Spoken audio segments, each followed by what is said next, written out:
So next time when you want to say it's easier said than done, you can say 谈何容易. Hi, welcome to another episode of Untold Tales Behind Chinese Idioms. I'm Huang. The Chinese idiom we're going to talk about today is 谈何容易. This Chinese idiom has a direct English translation, which is it's easier said than done. 谈 means talk about, chat. 何 means how. 容易 means easy. So what's the story behind 谈何容易?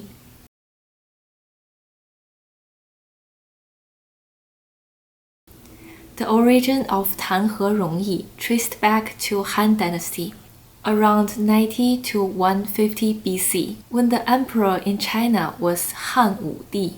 To centralize political power and weaken aristocracy, Han Wudi calls for talent from around his country. Dongfang Shuo was one of the most talented men at that time.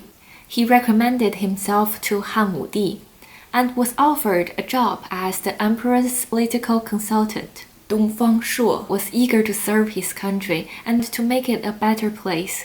So when Han Wudi wanted to occupy a large amount of land to build a palace, Dongfang Shuo advised against it, but Han Wudi ignored his suggestion.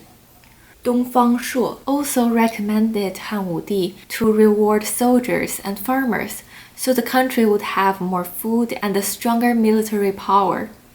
Han Wudi turned that suggestion down again because with the limited money he had, he needed to reward people around him first so they would work better for him.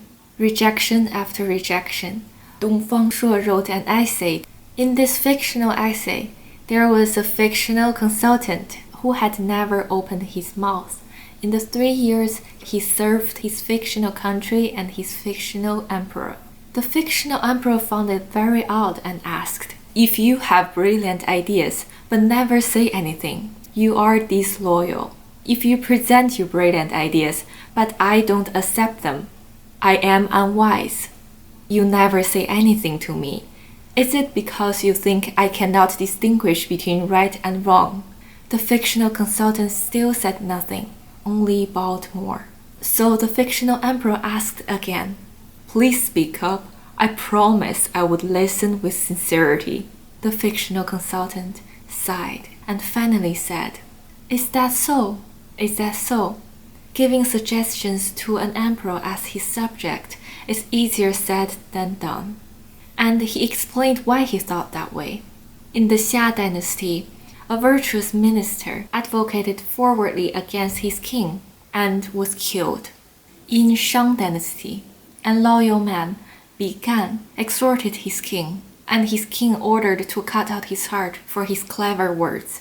There are many more examples like this in the history, so it is easier said than done to give suggestions to a king. Luckily, Dongfang Shuo was not killed for his word. In later years, he faked his death and used it to make Han Wudi kill some man he thought was troublesome. After that, Dongfang Shuo returned to his hometown and lived until he was about 60. I found it fascinating to see people's life from thousands of years ago through Chinese idioms. Do you think so? 谈何容易 can be used quite commonly in daily dialogue.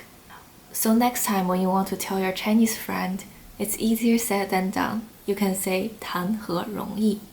If you enjoyed this story as much as I do, click like.